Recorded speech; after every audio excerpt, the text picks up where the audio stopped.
শ্রী চরণে সাষ্টাঙ্গ প্রণাম নিবেদন করে শ্রী গুরুকে স্মরণ করে আজকে আমরা মায়ের কথা একটু শুনবো। এতক্ষণ মায়ের কথাই শুনছিলাম আমরা মাতাজির কাছে। মা আমাদের এমন গভীরভাবে মায়ের জীবন আলোচনার মধ্যে দিয়ে দিশা দেখাচ্ছিলেন যে তারই সূত্র ধরে বলতে হয় যে মা, তোমাকে আমরা বুঝতে না পারি, চিনতে না পারি, তবু যেন মা বলে ডাকতে তো পারি। এই মা ডাক তো তুমি কখনো, তুমি নিজেই বলেছো যে মা ডাক শুনলে তুমি স্থির থাকতে পারো না। আজকে আমরা মায়ের কাছে অনুরোধ করবো, মাকেই সাষ্টাঙ্গ প্রণাম নিবেদন করে মাকেই বলবো যে আমারই বলো তোমার বিনা, তোমার কথা তুমিই বলাও। আমি ভাবতেই পারছি না আজকে আমাদের সকল ভক্ত বন্ধুরা উপস্থিত আছেন, স্বয়ং মাতাজি উপস্থিত আছেন, তিনি যদি না বলান, মা না বলান, আমাদের সাধ্যটি।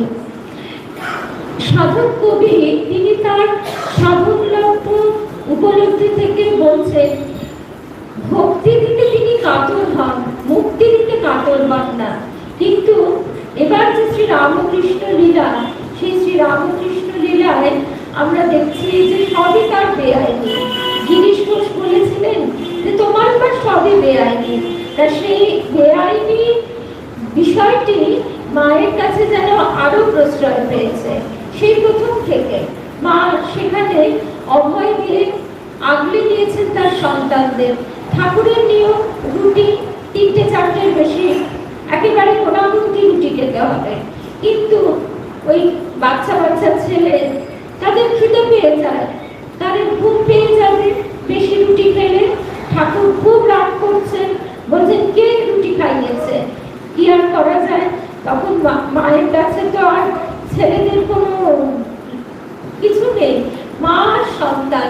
আমরা মাকে যখন গুরু ভাবেও দেখি, তখনও মা বারবার বলছেন যে তিনি মা। এই যে অভয় আশ্রয়, ঠাকুর ছোটি ফটফট করতে করতে এসেছেন, হ্যাঁ তুমি কি বেশি রুটি দিয়েছো? মা বলছেন তুমি আমার ছেলেদের খাওয়ার কোটা দিও নিত। তখন মা যখন এই কথা বলছেন, ঠাকুর একটু বলতে চাইছেন যে এতে ওদের জবদানের অসুবিধা হয়, তখন মা সঙ্গে সঙ্গে বলছেন যে ছেলেদের খাওয়ার কোটা দিও নি, ওদের ইহকাল বড়কালের সব ভার আমার। সেই কথা শুনে ঠাকুর কিন্তু একটু হেসে আবার চটি ফটফট করতে করতে ফিরে গেলেন। ওই যে শ্যামা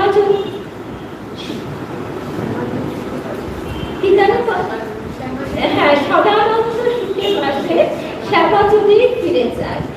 এই যে মায়ের অভয় আশ্রয়, মা সব সময় এইভাবে আগলে রেখেছেন।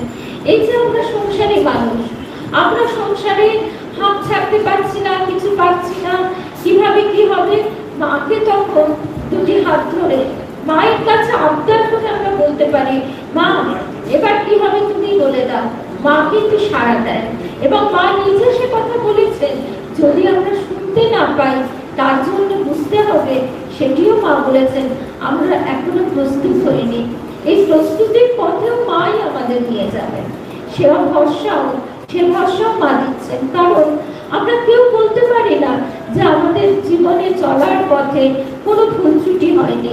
যত ভুল ত্রুটি হোক না কেন, মা আমাদের এতটাই আশ্বাস দিচ্ছেন যে ইন্দ্রিয় তারা তো তাদের খেলা ফেলবে, কিন্তু তার নামের শক্তি অনেক বেশি। নাম করো, নাম জপ করতে করতে সমস্ত মেঘ সরে যাবে, নির্মকের মতো খসে যাবে আমাদের আবরণগুলি। আজকে প্রথম যে ঘটনাটি শুনবো সেটি একটু বই থেকেই শুনি।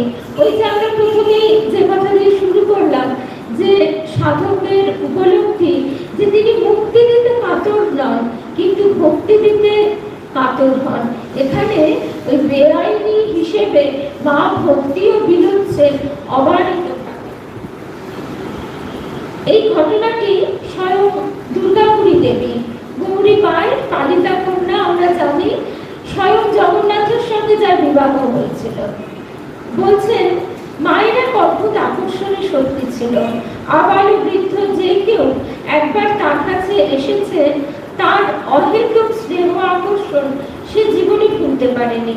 দক্ষিণ কলকাতার এই ব্রাহ্মণ কন্যা শৈশব থেকেই মায়ের দর্শনের সৌভাগ্য লাভ করে। মাকে তার এত ভালো লাগতো যে আত্মীয় পরিজনের সঙ্গে যখন তখন সে মায়ের কাছে চলে আসতো। মাঝে মাঝে মায়ের কাছে রাতও কাটতো। মাও তাকে বিশেষ ভালোবাসতেন। একদিন সেই ছোট্ট মেয়েটি তার মাতামহী মানে দিদিমার কাছে শুয়ে আছে। ঠাকুর দেবতার গল্প প্রসঙ্গে মাতামহী বলছেন, জানিস, ভক্তি হলে ভগবানকে পাওয়া যায়। ভক্তি যে কি বস্তু সে জ্ঞান তখনও কন্যার হয়নি। কন্যা বলছে, ভক্তি কোথায় পাওয়া যায় দিদিমা? সেই যে পরমহংস মশাইয়ের পরিবার, তার কাছে ভক্তি আছে, একমাত্র তিনিই ভক্তি দিতে পারেন। কন্যার মনে খুব কৌতূহল। আমাদের দুর্গাপুরী ছোট্ট মেয়ে তখন তিনি ভাবছেন, তাই তো, আমি তো মায়ের কাছে যাই, যে করে হোক ওই জিনিসটি পেতেই হবে। তার দাদার কাছে অমনি আবদার ধরলেন পরদিন সকালবেলা যে আমাকে মায়ের কাছে নিয়ে চলো, এক্ষুনি ভক্তি আনতে হবে। আর বড়রা যেমন হয়, বাচ্চাদের যে এই সরল আন্তরিক আকুলতা বুঝতে পারে না, সবাই খুব হাসাহাসি করছে, কিন্তু তার দৃঢ় আবদারে শেষকালে আর কি হবে, তাকে নিয়ে যাওয়া হলো। মাকে তিনিও ভক্তি করতেন, তাই ভাবলেন যে ঠিক আছে, বোনের দৌলতে একবার মাতৃ দর্শন হোক। দুজনে ভবানীপুর থেকে ঘোষপাড়া লেনে মায়ের কাছে এসেছেন। মা তখন সবে মাত্র ঠাকুর ঘর থেকে বাইরে এসেছেন। কন্যা প্রণাম করতেও ভুলে গেল। একদম ছুটে গিয়ে মায়ের আঁচল ধরে মায়ের কাছে জড়িয়ে কোমর ধরে বলছেন, হ্যাঁ গো মা, তোমার কাছে নাকি ভক্তি আছে, আমায় দাও। শুনে মাতা ঠাকুরানী হাসতে হাসতে বলেন, ও মা, এই খুদে ভক্ত বলে কি গো, আমার কাছে যে ভক্তি আছে, কে বলেছে তোমায়? দিদিমা যে বললেন তোমার কাছে আছে, আমায় দিতেই হবে। গিরিশচন্দ্রের ভগ্নী দিদি আর যোগেন মার গর্ভধারিণী মা সেখানে উপস্থিত ছিলেন। তারা হাসছেন, এদিকে খুব উৎসাহ দিয়ে বলতে লাগলেন, খুকি শক্ত করে ধরো দেখিনি, মা ঠাকুরের কাছেই ভক্তি আছে। মায়ের বস্ত্রাঞ্চল সে খুকি তখন আরো শক্ত করে ধরলো, একেবারে কোমর জড়িয়ে গায়ে গা লাগিয়ে দাঁড়িয়ে বলছে। তখন মা আর কি করবে, মা তো বলেছেন, মা বলে ডেকে তার কাছে কিছু চাইলে মা ফেরাতে পারবেন না। সে যদি ভোগ্যবস্তু হয়, মা তখন তাই দিয়েই খুশি করেন। আর ইনি তো ভক্তি ধন চাইছেন। মা বলছেন, আচ্ছা তারা বাবু, এনে দিচ্ছি। এই বলে ঠাকুর ঘর থেকে মা একটি প্রসাদী আমৃতি জিলিপি এনে কন্যার হাতে দিলেন। এদিকে রটে গেছে ভক্তি প্রাপ্তির কাহিনী। সবাই ছুটে এসে বলছে, ও খুকি আমায় একটুখানি দাও, ও দিদি আমায় একটুখানি দাও, মা ঠাকুর তোমায় ভক্তি দিয়েছেন, আমাদের সবাইকে ভাগ দিতে হবে। কন্যা সে বাচ্চা মেয়ে, সে তো এই অবস্থার জন্য প্রস্তুত ছিল না, কিন্তু এইভাবে সেই প্রসাদের মধ্যে দিয়ে মা সকলকে ভক্তি বিলিয়ে দিলেন। কি আশ্চর্য ভাবে যে ভক্তি দিতে মা কাতর হন, তা বেআইনি হিসেবে সবাইকে বিলিয়ে দিলেন এই দুর্গা মায়ের সূত্র ধরে। আরেকটি ঘটনা আমরা শুনবো এবার। এই ঘটনাটি চারুবালা সেনগুপ্ত। মা যেমন যে যা চাইছেন তাকে তাই দিয়েছেন, কিন্তু মা মায়ের এবার লীলা কিরকম, আমাদের সংসারেও কি হয়। আমাদের সংসারে দেখা যায় যে ছেলেপুলেরা হয়তো ঘরে আসছে না, খেলাধুলোয় মত্ত, কাদা মেখে, ধুলো কাদা মেখে, কিন্তু মা কি করে, মা তখন নিজেই বেরিয়ে পড়ে, গিয়ে ঠিক ধরে নিয়ে এসে ঝেড়ে মুছে পরিষ্কার করে তার যেটি উপযুক্ত তাকে সেটি দেয়। ঠিক মাও আমাদের তেমনি করে কখনো প্রতিকূল কৃপার মধ্যে দিয়ে, কখনো আঘাত দিয়ে, কখনো যন্ত্রণাও দিয়ে তাকে তিনি যেটি তার পক্ষে উপযুক্ত সেটি দিয়েছেন। কৃপার বোধে আনন্দ আমাদের গুরুদেব বলতেন, এবং শেষকালে সেই আসল বোধটিও দিয়েছেন। এবার আমরা শুনবো চারুবালা দেবীর কাহিনীটি। সকাল 8:30টার সময় উদ্বোধন অফিসে মায়ের কাছে গেছেন। তখন চারুবালা সেনগুপ্তের বয়স 18 বছর। মায়ের পিছনে গিয়ে বসলেন, চুপটি করে দেখছে মা পূজায় বসেছেন। পূজা শেষে মা ডাকলেন, বললেন, তুমি এসেছো? মৃদু হেসে আবার বললেন, তোমাকে দেখে আর কাছে পেয়ে আমার খুব আনন্দ। আমাকে চিনতে পারছো? এই কথা বলে মা আমাকে তার হাতের বালা দেখিয়ে দিলেন। তখনই আমার মনে পড়ে গেল, বেশ বেশ কয়েক বছর আগে আমি একটি স্বপ্ন দেখেছিলাম। বিস্ময়ে হতবাক হয়ে চুপ করে বসে রইলাম। বিবাহের 1 মাসের মধ্যেই স্বামী আমার কর্মস্থলে মারা যাওয়ায় আমি বিধবা হই। মা বাবার কাছে ফিরে এসেছিলাম। এই সময় তখন বিদ্যাসাগর মশাই, আমরা জানি বাংলার নবজাগরণ শুরু হয়ে গেছে, তিনি বিধবা বিবাহ আইন প্রচলন করেছেন। তাই আমার পিতামাতাও আমার পুনর্বার বিবাহের চেষ্টা করছেন। কিন্তু আমি খুব জেদ ধরেছিলাম যে আর আমি বিবাহ করব না। আমি তাদের বারবার বলতে লাগলাম। তাদের কাছে আমি 3 দিন সময় চেয়েছিলাম। সেই 3 দিনের মধ্যে একদিন দেখি একজন হাতে বালা পরা মহিলা আমাকে বলছেন, বিবাহ করবে না, কোনো দরকার নেই, আমার কাছে এসো, তোমার কানে বীজ মন্ত্র দিলাম। পরের দিন আমি সকলকে কথা বলি, কিন্তু কেউ একথার কোনো সদুত্তর বা ব্যাখ্যা কিছুই দিতে পারেননি। তারপরে বেশ কিছুদিন চলে গেছে। হঠাৎ আমাদের বাড়িতে এক সাধু মহারাজের আবির্ভাব হয়। তিনি তখন আমাকে এই বাগবাজার উদ্বোধনে মায়ের কাছে যাবার পথ নির্দেশ দেন, এবং সেইভাবেই এসে যখন মায়ের হাতে সেই বালাটি দেখি, আমি চমকে চুপ হয়ে যাই। খানিক বাদে মা 1 থালা প্রসাদ খেতে দিলেন। ভাবছিলাম এত প্রসাদ কি করে খাবো। মা নিজেই বললেন, যাবার সময় বাড়ি নিয়ে যেও। এই বলে তিনি একটি লেডিকে নিয়ে আমার হাতে দিলেন। খাওয়া শেষ হলে মা আবার বললেন, তুমি ফকির, তোমার কাছে ঠাকুর কিছুই চান না। কাল আবার আসার সময় ঠাকুরের জন্য 2 পয়সার ফুল নিয়ে এসো। বাড়ি ফিরে দাদুর কাছে সব বলি। পরের দিন দাদু মুর্শিদাবাদের একটি গরম মিষ্টি প্রণামী অনেক কিছু এনে দিলেন। পরের দিন আবার মায়ের পূজার শেষে গরদার মিষ্টি দেখে মা আমাকে বললেন, এসব কেন এনেছো? তুমি ফকির, ঠাকুর তোমার কাছে কিছুই চান না। ঠাকুর আমাদের কাছে, আমরা ভাবি আসলে কি, এর থেকে আমরা অন্তর্নিহিত অর্থটা একটু বোঝার যদি চেষ্টা করি, আমরা ভাবি আমরা নিজেরা যে জিনিস ভালোবাসি সেইগুলোই আমরা ঠাকুরকে, মাকে নিবেদন করি। আমরা জাঁকজমক, শাড়ি, গয়না, মানে নানা রকম খাবার দাবার এইসব ভালোবাসি। তিনি কিছুই চান না, সবই তো তার। তাকে আমরা কি দিতে পারি? তিনি চান শুধু আত্মনিবেদন। নিজের হৃদয় পদ্মটিকে যদি আমরা প্রস্ফুটিত করি, সেইটি যদি তার চরণে ভক্তি চন্দন মিশিয়ে দিতে পারি, তবেই হয় যথার্থ মাতৃপূজা। আমাদের গুরুদেব বলতেন, গুরু দক্ষিণা কিসে হয় বলতো? টাকা পয়সায় গুরু দক্ষিণা হয় না। গুরু দক্ষিণা সেইটি হয় যখন জীবত্বের পথ ছেড়ে শিবত্বের পথে উত্তীর্ণ হয়ে যাবে, সেইটি হবে যথার্থ গুরু দক্ষিণা। মা তাই সেই মেয়েটিকে বলছেন যে, এসব কেন এনেছো? তুমি ফকির, ঠাকুর তোমার কাছে কি এসব কিছুই চান না। এতক্ষণ মায়ের মুখের দিকে অবাক হয়ে চেয়েছিলাম। তারপর বললাম, দাদুকে বলবো, এবারের মতো তুমি নিয়ে নাও। মা পুজোয় বসলেন। খানিক পরে স্বপ্নে পাওয়া মন্ত্রটি উচ্চারণ করে বললেন, মনে পড়ছে? মনে আছে? আমি বললাম, হ্যাঁ মা, স্বপ্নে পেয়েছি তো, কিন্তু আর তো কিছু জানি না। মা বললেন, এটাই তোমার মন্ত্র, এটা জপ করবে, কাউকে বলো না। মা আমাকে জপবিধি দেখিয়ে দিলেন। তারপর বললেন, সর্বদা ঠাকুরকে ডাকবে, ঠাকুরই সব, এইটি মনে রেখো। যদি তোমার কোনো দরকার হয় আমাকে প্রশ্ন করো, ঠাকুরকে বলো, আমি আছি, তোমার ইষ্ট আছে এ জগতে, তোমার আর কেউ নেই। এই কথাটা যদি আমরা সত্যি সত্যি বুঝতে পারি, তাহলে কিন্তু তিনি আমাদের যে কৃপা করেছেন সেটি সার্থক হয়। এই বোধটা তার কাছেই প্রার্থনা।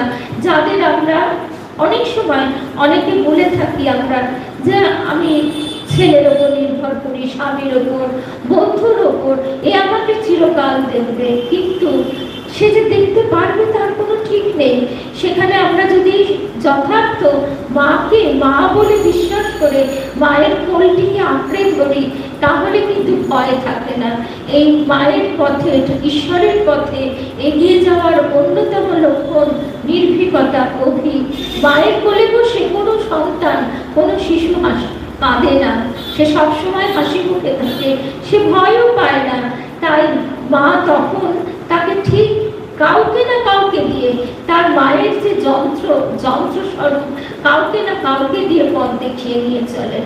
কিন্তু আমরা বৃথায় অনিত্যের উপর নির্ভর করতে গিয়ে বারে বারে ধাক্কা খাই, বারে বারে কষ্ট পাই। মা বলছেন তোমার আর কেউ নেই, তোমার ভেতর বীজ পুঁতে দিয়েছি, গাছ হবে, পরে আমাকে বলে বলে অনুভব করবে। এর থেকে বড় দান মানে বর, আমরা কি বর চাই? আমরা টাকা পয়সা, সোনার থালায় নাতি ভাত খাবে, এরকম বুদ্ধি খাটিয়ে বর চাই। কিন্তু মা যে বর দেন, সে বর হচ্ছে এমনি বলে বলে আমাকে অনুভব করবে, অর্থাৎ জীবন মুক্ত অবস্থা। মাকে দাদুর দেওয়া 2 টাকা দিয়ে প্রণাম করলাম। মা আমাকে জড়িয়ে ধরে বললেন, তোমাদের দেখলেই মনে হয় তোমরা আমার কাছে মাঝে মাঝে আসবে, পরে সব অনুভব করতে পারবে। রবি ঠাকুরের একটা গানের কথা মনে পড়ে যায়, আপনি প্রভু সৃষ্টি বাঁধন করে, বাঁধা সবার কাছে। মাকে আমরা ছাড়লেও মা তো আমাদের ছাড়তে পারবেনই না, তার মতেই আমাদের সৃষ্টি, তাতেই আমাদের বাস। কিন্তু আমরা ওই মোহ আবেশে মা চোখে মোহাঞ্জনটি পরিয়ে দিয়েছিলেন, তাই আমরা দেখতে পাচ্ছি না, ভুল দেখছি। কিন্তু এবার এমনই লীলা যে মা আমাদের এবার মহামায়া মানে মায়ার রূপ থেকে মা হয়ে আমাদের কোলে তুলে নিয়েছেন। এইটি আমাদের পরম অভয় আশ্রয়। তারপরে আরেকটি ঘটনা শুনব। এই ঘটনাটি লালু জেলের কথা আমরা জানি অনেকেই। মায়ের জয়রামবাটির লালু জেলে, সেই লালু জেলের ছেলে পঞ্চানন, সে বলছে, এখানে এতক্ষণ আমরা শুনছিলাম যাদের কথা, তারা দুর্গা মা সাধিকা। দুর্গা মা জন্মান্তরের সাধিকা আমরা জানি। তিনি ঠাকুরের লীলা নাট্যে লীলা সঙ্গিনী হয়েই আবির্ভূতা। এখানে আরেকজনের কথা শুনলাম, চারুবালা দেবী, তিনিও বিশেষ কৃপা প্রাপ্ত। কিন্তু যাদের আমরা হেয় চোখে দেখি, সেই তাদেরকেও মা কিভাবে অভয় আশ্রয়টি দিচ্ছেন সে কথা আমরা শুনব। মা যে আমাদের সাক্ষাৎ জগদ্ধাত্রী, তা তখন না বুঝলেও এখন অক্ষরে অক্ষরে বুঝি।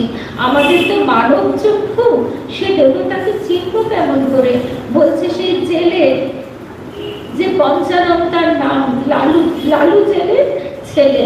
তখন মাকে দেখে ভাবতাম, মাকে বাবা পিসিমা বলেন কেন? একবার জিজ্ঞেস করেছিলাম, আচ্ছা বাবা, আমরা তো বাগদি জেলে, আর মা তো বামুন, তোমরা তাহলে পিসিমা বলো। তিনি পিসিমা হলেন কি করে? বাবা বলতেন, ওরে, উনি আমার পিসিমা নন, জগতের পিসিমা, জগতের পিসিমা, জগতের মা। উনি যে সাক্ষাৎ দেবী। ওর আবার জাত বিচার দেখিসনি? কোনো বামুন ঘরের বিধবারা কি এই ডোমবাগদিতে ঢুকতে দেয় তাদের ঘরে? তা একদিন এই পঞ্চানন একদম জ্বরের ঘরে পড়ে আছে। সেই ঘটনাটি এইরকম। আমার গর্ভধারিণী মায়ের মুখে শুনেছি আমার একবার টাইফয়েড হয়, আর সে যুগে টাইফয়েড ছিল মারাত্মক অসুখ, তার কোনো চিকিৎসা ছিল না এবং অঙ্গহানি হতো। বাবা বহুদিন বাড়িতে ছিলেন না। লালু জেলে একদিকে যেমন জেলের কাজও করতেন, আবার গান গাইতেও বেরোতেন। তা দূর গ্রামে বাউল গাইতে গেছেন, খুব জ্বর, মাসখানেক ধরে ভুগছি, বাঁচার আশা সবাই ছেড়ে দিয়েছে। তখন ভালো ডাক্তারও নেই, যা হয় কবিরাজি ওষুধ। একদিন আমি জ্বরের ঘরে দেখছি আমার মায়ের মতো একজন মেয়ে লোক ঘরে ঢুকে আমাকে বলছে, পঞ্চু, হাঁ করতো বাবা। আমি হাঁ করলাম। কি যেন একটা খাইয়ে দিয়ে গেল। তারপরে গাটা জ্বলে উঠলো। আমি মা মা বলে চিৎকার করে উঠলাম। তখন আমার মা ছুটে এসে জিজ্ঞাসা করলেন, কি রে, কি হয়েছে? আমি বললাম, তুমি কি কিছু খাওয়ালে? গাটা যে জ্বলে যাচ্ছে। খাচ্ছে। মা বললেন, কই, আমি তো কিছু খাওয়াইনি, আমি তো ওখানে কাজ করছি। আমি বললাম, এই মাত্র তো খাইয়ে বেরিয়ে গেলে। মা ভাবলেন আমি জ্বরের পরে হয়তো বা ভুল বকছি। একটু পরে জ্বালাটা কমে গেল। কিছুক্ষণ পর আবার তন্দ্রাচ্ছন্ন অবস্থায় দেখছি মায়েরই মতো দেখতে সেই মেয়ে লোকটি ঘরে ঢুকলো। আমার জিজ্ঞাসা করলো, বাচ্চা খুব কষ্ট হলো? কিন্তু বাবা, ওটা না খাওয়ালে তুই যে সারবি কি? দেখি সে মেয়ে তো আমার গর্ভধারিণী নয়, বাবার পিসিমা, আমাদের মা। আমি বিহ্বল হয়ে আবার ডাকতে লাগলাম, মা মা। ঘুম ভেঙে গেল। আমার গর্ভধারিণী মা ছুটে এলেন, রেগে গিয়ে বকতে লাগলেন, কি এত ভুল বকছিস? বাবা ততক্ষণে এসে গেছেন। বাবাও ছুটে এলেন। আমি বিছানায় উঠে বসে পড়লাম।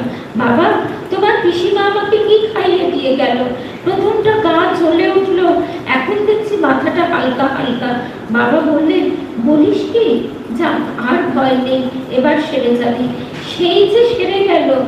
মা যে মহাপ্রসাদ খাইয়েছিলেন, তারপর থেকে আর কোনো বড় রোগে পড়িনি। এইভাবে মা যে দু হাতে তার সন্তানদের রক্ষা করছেন। যেমন বাগবাজারে মায়ের বাড়িতে আমরা জানি, যাদের আমরা এত নীচ ভাবে, এত ঘেন্না করি, সমালোচনা করি, সেই নটি যারা, যাদের সমাজে স্থান নেই, তারা নিজেরাও ভাবছে আমরা পাপী। মায়ের কাছে এসে ওপরে উঠবার সাহস নেই, সিঁড়ির কাছে দাঁড়িয়ে দাঁড়িয়ে কাঁদছে। তার কান্না শুনে মা নিচে নেমে এলেন। রবি ঠাকুর কি আর অমনি বলছেন যে তাই তোমার আনন্দ আমার পর, তুমি তাই এসেছো নিচে? মা নিচে নেমে এসে তাকে হাত বাড়িয়ে দিলেন, বললেন, কবার কে বাচ্চা করেছে সে কথা কি কেউ মনে রাখে? আমি তো কত পৃষ্ঠা মারিয়ে এসেছি, সে কথা কি মনে রাখে? অনুতাপের দহনে তুমি ঘুরে যাচ্ছ, সমস্ত তোমার যন্ত্রণা থেকে তুমি মুক্ত হও। ঠাকুরের কাছে এসেছো, তাকে প্রণাম করো, হাসি মুখে আনন্দে তাকে প্রণাম করো। এই বলে মা তাকে ঠাকুরের কাছে দাঁড় করিয়ে দিলেন। দু চোখের জলে, অন্তরের অগ্নি দহনে সে অগ্নি পরীক্ষা দিয়ে শুচি শুদ্ধ হয়ে উঠল। মায়ের কাছে আমরা ওই যে ঠাকুরের বেআইনি হিসেব, মায়ের সে বেআইনি আইন ভাঙা আরো বেশি। মায়ের কাছে মা তো বারবার বলছেন, মা বলে চাইলে মা ফেরাতে পারবেন না। সে কেমন, সে কোথা থেকে এসছে, মা কিচ্ছু দেখবেন না।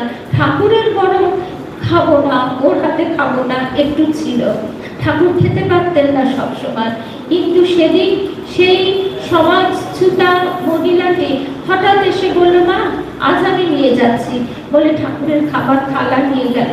ঠাকুর গালগুলি করছেন, মা কিন্তু দৃঢ় স্বরে বললেন, তুমি কি শুধু রসগোল্লা খেতেই এসেছো? এই যে সতেরো মা, অসতেরো মা, সতের মা তো সবাই হতে চায়, কিন্তু এই যে মা আমাদের এখনই বললেন, অসতের মা কজন হতে চায়? মা দু হাতে সকলের ধুলো কাটা ছেড়ে কোলে তুলে নেবার যে মহান আশ্বাস বাণী দিচ্ছেন, বারবার দিচ্ছেন, শুধু দিচ্ছেন না, কাজে করেও দেখাচ্ছেন। তারপরে আরেক দিনের ঘটনা যদি আমরা মনে করি, সেটি ওই বাগবাজারে। তখন মেয়েদের বহু বিধিনিষেধ ছিল, তবু তার ফাঁক ফোকর দিয়েও উশৃঙ্খলতা তাদের মধ্যেও প্রকাশ পেত বইটি। সে একজনকে একটা চিঠি লিখেছিল। সেই চিঠিতে তার প্রেমিকের উদ্দেশ্যে বিবাহ বহির্ভূত সম্পর্কে সে জড়িয়ে পড়েছিল। ভদ্রঘরের মেয়ে, সে কি করেছিল? সে ভাবতে পারেনি যে ছাদে সেই সময় মা উঠবে। সে চিঠিটা নিয়ে দলা পাকিয়ে ছাদে ছুঁড়ে দিয়েছিল, আর এসে পড়লো মায়ের পায়ের কাছে। আশেপাশে যারা বসেছিল, স্বাভাবিক তাদের মধ্যে গুঞ্জন শুরু হলো। মা কিন্তু গম্ভীর মুখে চিঠিটা দেখে নিজের কাছে রেখে দিলেন এবং বললেন, এটা নিয়ে কাউকে কিছু বলতে হবে না।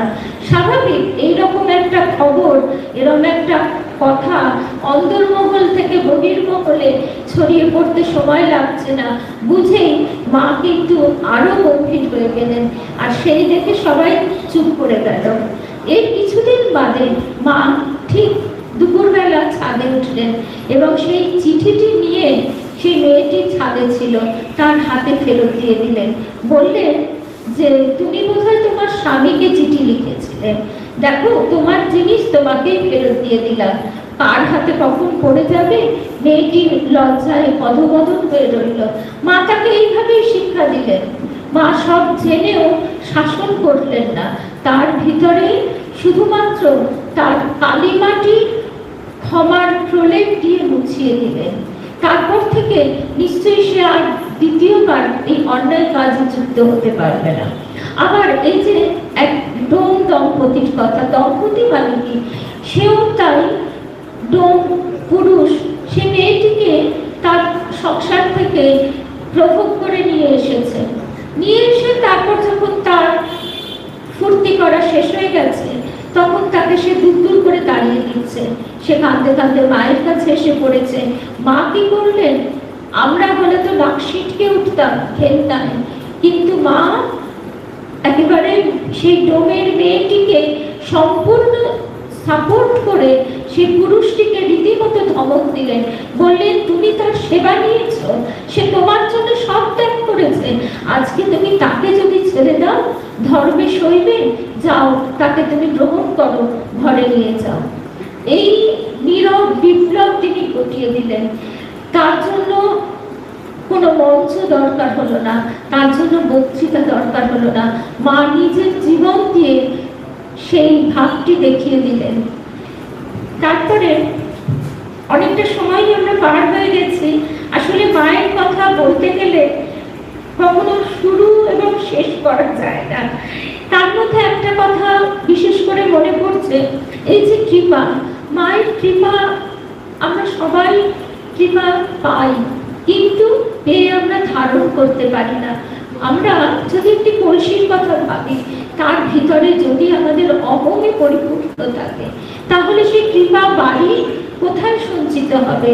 তাই মা বলছেন তোমরা কৃপা কৃপা করো, কৃপা বাড়ি না করো। তিনি কৃপা ঢেলে দিচ্ছেন, কিন্তু উঁচু জলে উঁচু জমিতে জমবে না তো, কৃপা এসে ফিরে যায়, কৃপা এসে ফিরে যায়।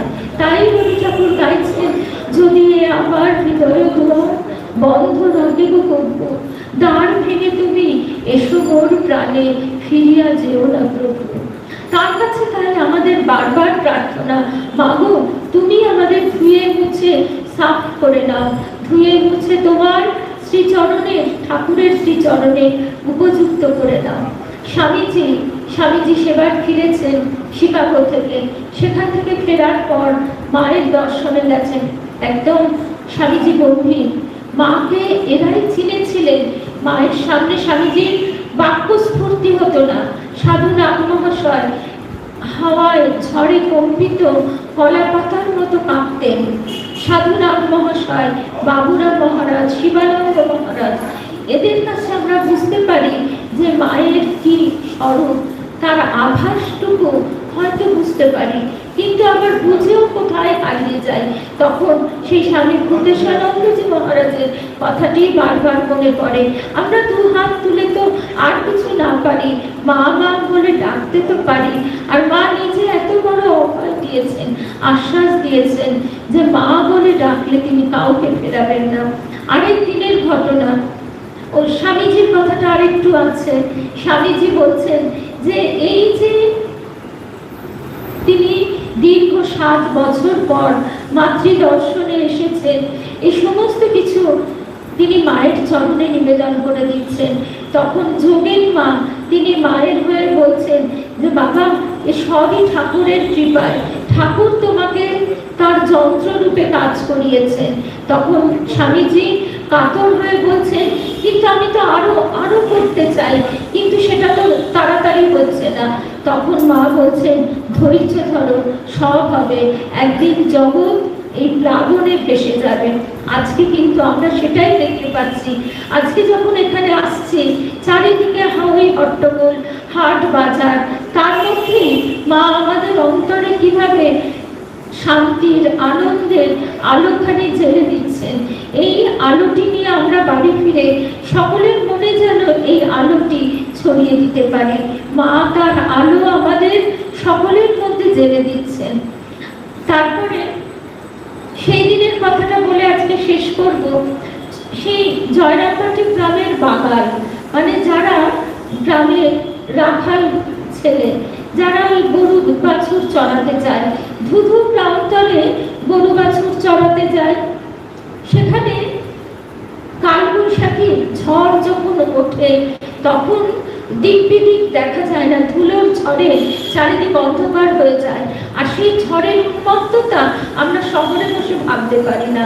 তা সেদিন সেই বাঙাল ছেলেটি, যাকে মা, যার গায়ে খোসপাঁচড়া চুলকানি হয়েছিল, যে লজ্জায় বলতে পারতো না কারো কাছে, পিতৃমাতৃহীন সেই ছেলেটি মা মা মা করে সে রাত্রে কাঁদছে।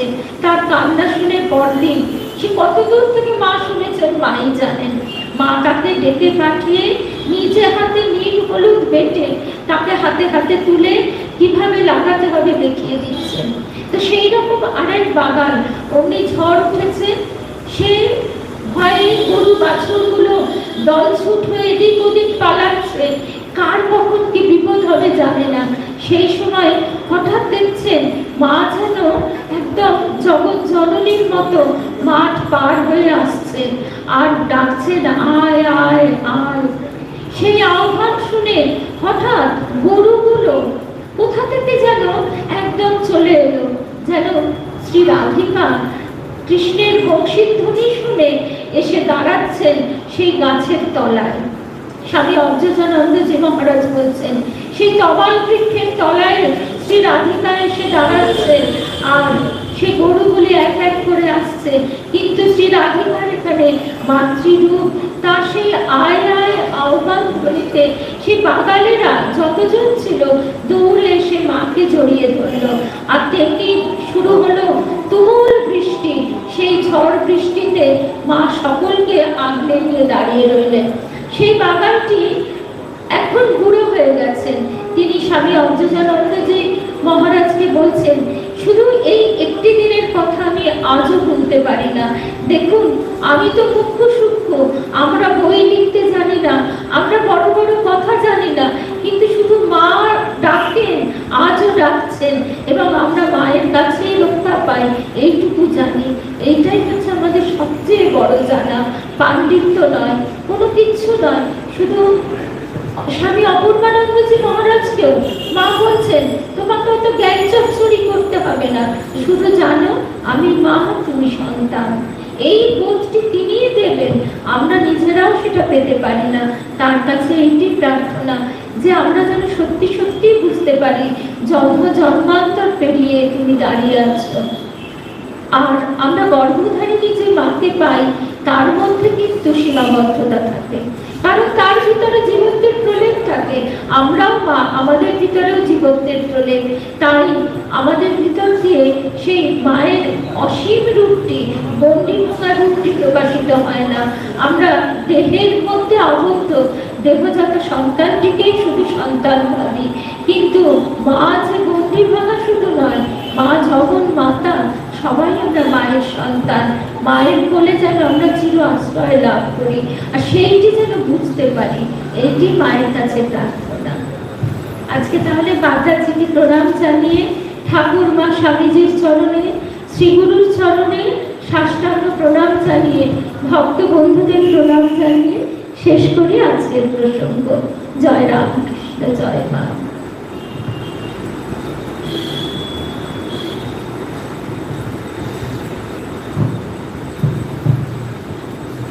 বিশিষ্ট বক্তা শ্রীমতী মধুরা বন্দ্যোপাধ্যায় মহাশয়া, ওনাকে আমাদের আন্তরিক কৃতজ্ঞতা এবং নমস্কার জানাই। এখন একটি সমাপ্তি শোনাব।